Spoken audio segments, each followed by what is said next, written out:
year from May 2024 to from May 2023 to May 2024 is up 3.3%. Overall inflation. Energy inflation is up 3.7%. Food inflation up 2.1%. With inflation continuing to be a challenge, do you see a rate cut as a possibility at this moment? So I think you're quoting the CPI numbers, which are operating at an unusually high gap to the PCE. For 25 years, the Fed has focused on personal consumption expenditures inflation, PCE inflation. And usually the gap to CPI is only 25 or 30 basis points. It's more now. So the PCE numbers, the current PCE numbers are 2.6% for headline, 2.6% for core. And we've articulated for a good long period our test for being willing to consider beginning to loosen policy. And that test is that we want to be more confident that inflation is moving on a path sustainably down to 2%, not at 2%, but on a path sustainably to 2%. That's the test we've articulated. I have some confidence, as I said earlier, that we are on a downward path. I think if you look at the data, it's pretty clear that, but we have not said, though, that we have sufficient confidence, and that will be a decision that our committee makes. Remaining quick question. In your meetings with the president, have you noticed any mental or cognitive decline? No. Thank you. I yield back. Point of order. Gentleman's time has expired. Gentleman from Point of Texas. order, Mr. Chairman. Point of order. Yes, Mr. Chairman. The gentleman just mentioned the president's cognitive capacity, and I believe this to be a violation of the rules with relationship to decorum, and that this goes into a personality of a president. Gentleman's time had expired. You're recognized now for your 5 minutes, Mr. Green. My point of order is to be made immediately after the gentleman's statement, and that's what I'm doing. I would remind members not to engage in personalities and comments about the president. But Mr. Chairman, if I may, with my point of order, I demand that the gentleman's words be taken down insofar as they negatively reflect upon a candidate for President of the United States.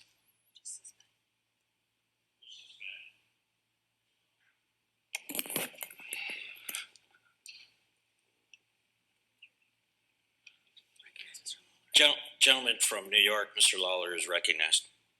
I'll happily withdraw my words, though everybody understood them.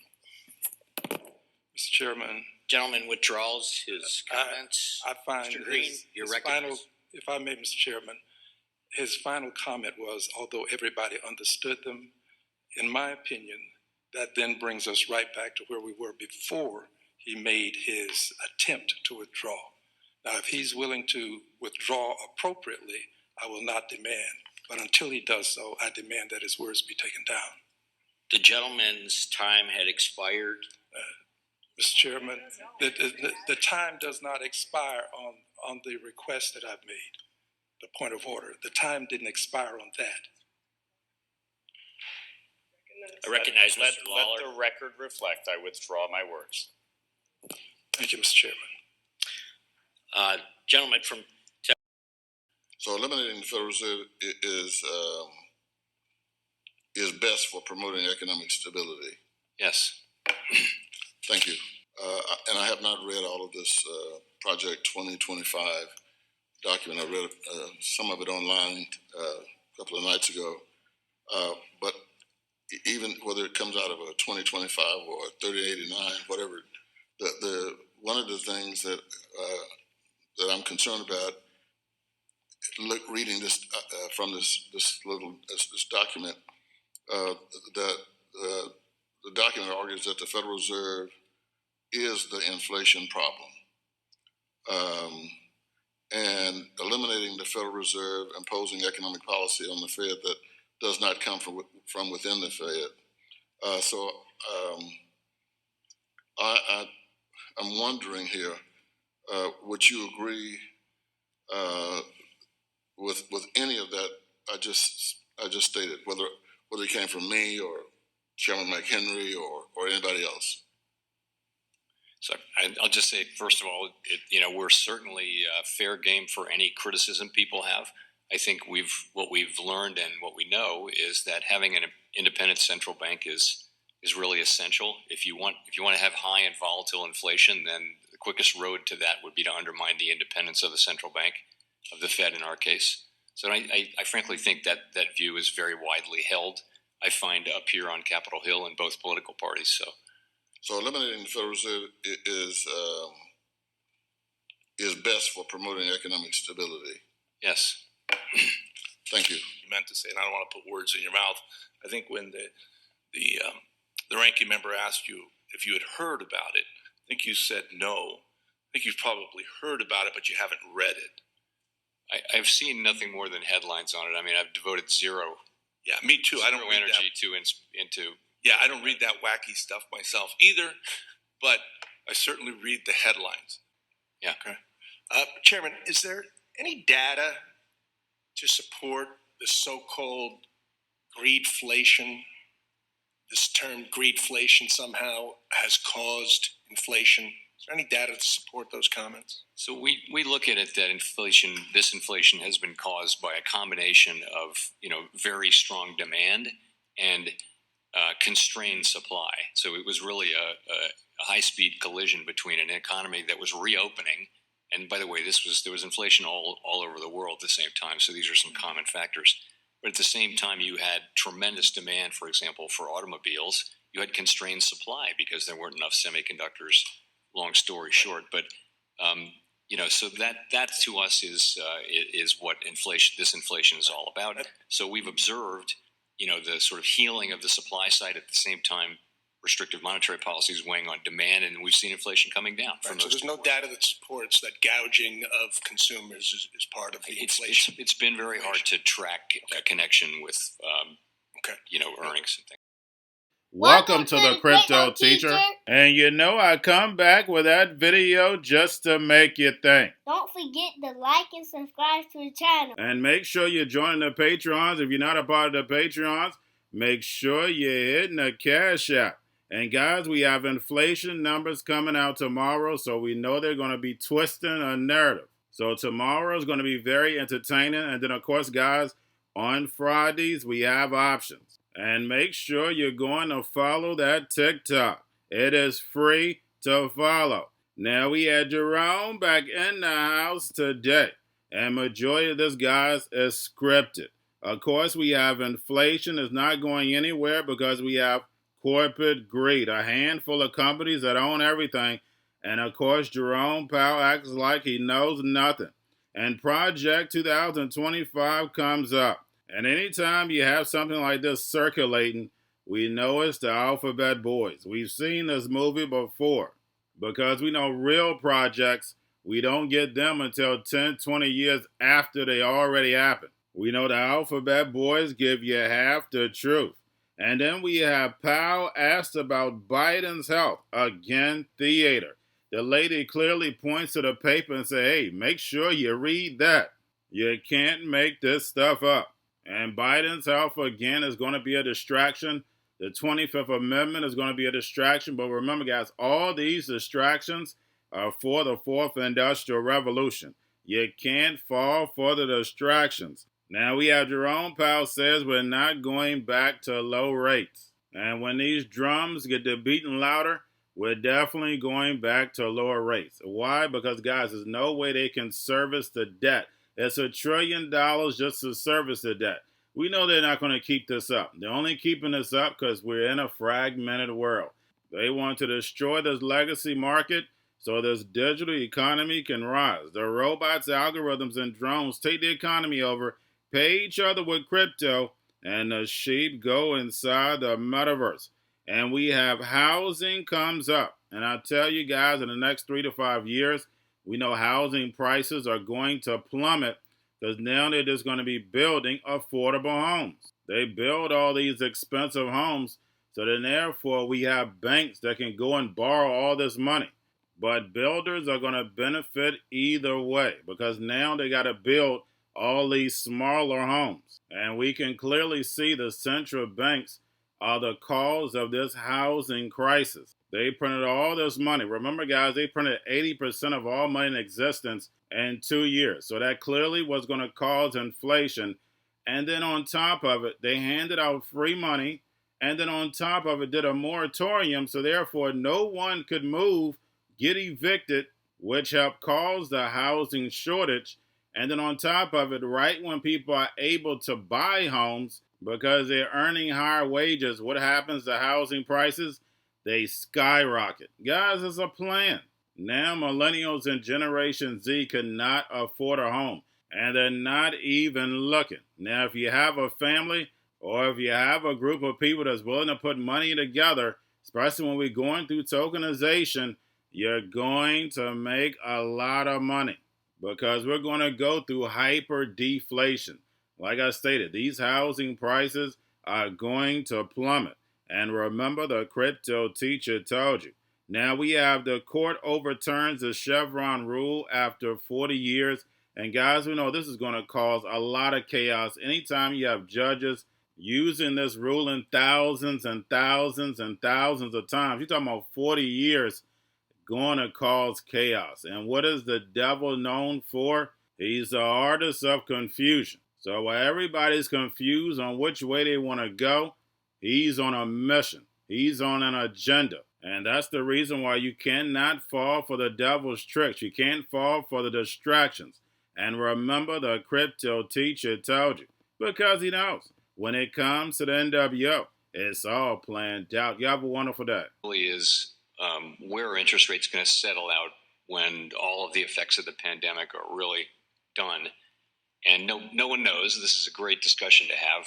But I think my sense, and pretty commonly people think we probably won't go back to that era between global financial crisis and that pandemic where rates were very, very low and inflation was very low and like extremely low. There were major European countries that had negative 10-year bond rates, right. Negative. And that was not the case here, but I don't think we're going back to rates that are that low. We think that things like the neutral rate are driven by slow moving forces, but ultimately you can see the effect. We have, our policy rate is over 5% now, and it feels like policy is restrictive, but not, intensely restrictive. So that suggests that the neutral rate of interest, at least as of now, will have risen somewhat, which means rates will be a little. Inflation isn't effectively dealt with, it can spiral out of control. Could you expand for a little bit more about your approach in dealing with inflation in a way that doesn't repeat the mistakes of the past? I just want to avoid the mistakes of the past. So I think really one of the big lessons coming out of the high inflation of the 70s, which we both lived through, is that it really is on the central bank to be on the case and do the job and make sure that it is fully, well and truly done. And that really that is up to the central bank. And believe it or not, that wasn't fully accepted or that wasn't necessarily the thinking. And also the independence of central banks was much less respected back then. So all the more credit to Paul Volcker for having the courage to do it. So we now, that is an internalized lesson for people in central banking these days. We do understand that. We are committed to bringing inflation sustainably down to 2%. One last question in my remaining seconds. You and the leadership of the Feds will be there the day before the election this fall, and you'll be there the day after the election. Still be the same people, carefully watching the Fed's responsibilities, correct? This is my fourth presidential election at the Fed, and I can tell you we come to work the next day and we do our jobs. And what this Congress was able to do to infuse money to keep our small businesses afloat, critical services available, and making sure that we were in a position for the quickest, strongest recovery in the world.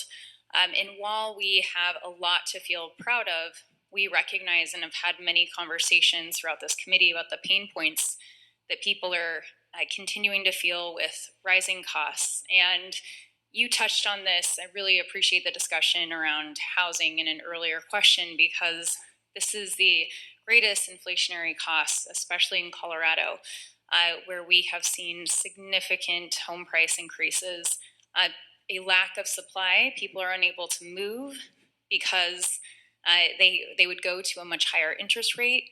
and then people are unable to buy because they can't afford those mortgage payments. And so while you've talked about recognizing that lowering the interest rates will actually help with addressing the housing crisis, we still have a lack of housing supply. So can you talk a little bit more about what's happening, and that the lower interest rates are only a piece of this?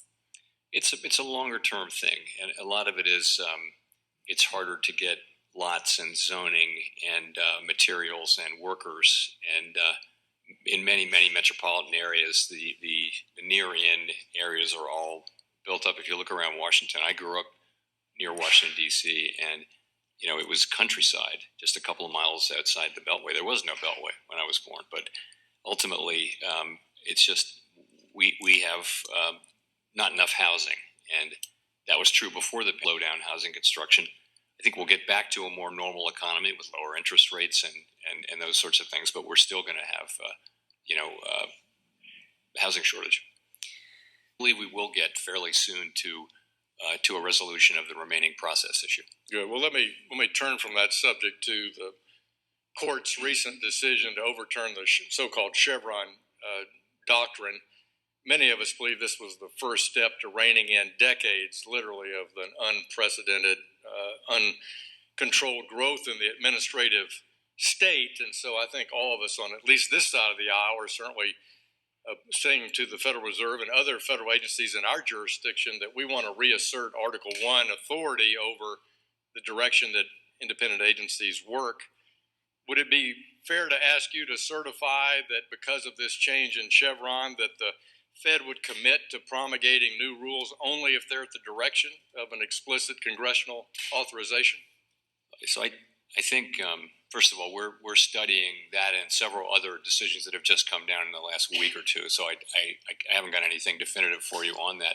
I think you know us to be an organization. I know us to be an organization that is strongly committed to the rule of law. Supreme Court says what the law is. We'll always do what we believe the law is.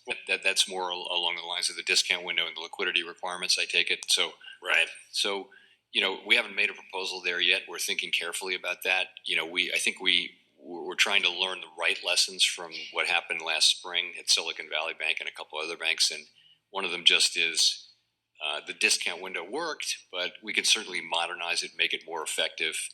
And also we learned, that bank runs are moving just a whole lot faster, at least in that case.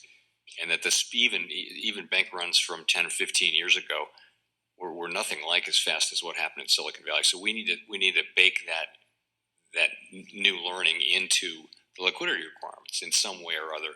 We again haven't made a proposal. When we do, of course, it'll go out for comment, and we'll very much want to learn from those comments.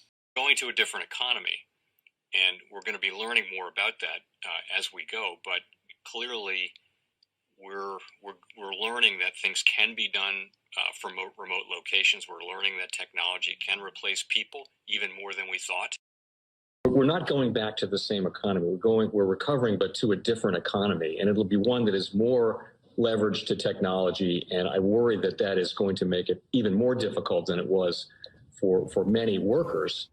In Silicon Valley, and my friends who work in technology know that what we did to the manufacturing workers, we are now going to do to the retail workers, the call center workers, the fast food workers, the truck drivers, and then even bookkeepers, accountants, insurance agents, lawyers, and on through the economy. So what happened to the manufacturing workers is a very clear sign. And so we'll import Chinese-based CBDC technology. So it's going to be CBDC in a box provided to you by the People's Bank of China. But every stock, every bond, every currency, every commodity, every piece of art, every private business, every piece of real estate will eventually be a token on a blockchain, an entry on a ledger, permanent and immutable. We will have truth instead of trust, and we will save over $7 trillion a year. 6 to 8% of global GDP is wasted by the friction of the trust industry that's necessary when you have dual entry accounting. With triple entry accounting, which is what a blockchain is, we get rid of all of that friction. It's a beautiful future. Like what you see in China and their social credit scoring systems, right? If we get identity wrong, it could be a tool to enslave humanity. And if we get it right, it could be a tool to liberate humanity, and as an American, I'm obviously rooting for the one that's on the side of freedom. Bitcoin is an international asset. And also, I do believe the role of crypto is it's digitizing gold. I actually believe this technology is going to be very important. Look at it. We have been part of a huge revolution in investing through ETFs. We believe that ETFs will be changing the whole way we invest. Many people still use it as a means, people are investing it for indexing. No, the majority of people who are putting money in in ETFs are active investors that are buying exposure. The entire bond market is being transformed as we talk right now. I believe the next generation for markets, the next generation for securities will be tokenization of securities. And if we could have that distributed ledger that we know every beneficial owner, every beneficial seller, we all have our code of who's buying, who's selling, instantaneous settlement. And think about it, it changes the whole ecosystem. Chinese bank ICBC has been hit by a ransomware attack, and the U.S. Treasury market, as a result of that, has been disrupted. This, according to the Financial Times. We're getting it more right now with Bloomberg's Shonali Bassick. Shonali, what do we know? Listen, we have the Financial Times now reporting that ICBC, one of China's largest banks here, was hit with a ransomware attack. And remember, they're a very significant intermediary in the Treasury market. The SIFMA has told its members that this has been part of the reason here that the system is kind of clogged up, if you will, during that auction that we saw a little bit before. The attack had prevented ICBC, according to the Financial Times, from settling Treasury trades on behalf of other market participants. A large executive at a major bank also telling the paper that such a large party on the fixed income clearing corp creates major concerns, potentially impacting the liquidity of Treasury markets. Now, it was not just a poor auction. It was absolutely lousy, and when the dealers have to step in to save a treasury auction, that's a rare occurrence. And Cryptoteacher and the New World Order book, plus the 3 kids books. It's time to re-educate. Also, new to cryptos, Coinbase, Bitrue, Binance. Do not forget book links and crypto links are in the description. The stock channel, guys. Don't forget to go like, subscribe, spread everywhere. You have your Kobo, your chip stocks, your banking, your gaming. While everybody's sitting at home, get on stocks, the Seaver, the biotech stocks. And while everybody's at home wishing, they were still getting that free money. What are they doing? Drinking and smoking weed. Don't forget about those stocks, and you have a wonderful day. The most powerful person in the world is the storyteller. The storyteller sets the vision, values, and agenda of an entire generation to come. Steve Jobs. And guys, you know I truly believe in this. When you look at the New World Order, they're the storytellers. And that's the reason why I wrote my New World Order book. But guys, now it's time to change the current generation. And I wrote 3 kids books. You know, I love the Trinity because I understand the power that's in it. So I have 3 books. We have an opportunity to change the generation, to educate, not just me, but I want to show you that I take action on a daily basis. And I want you to take action on a daily basis.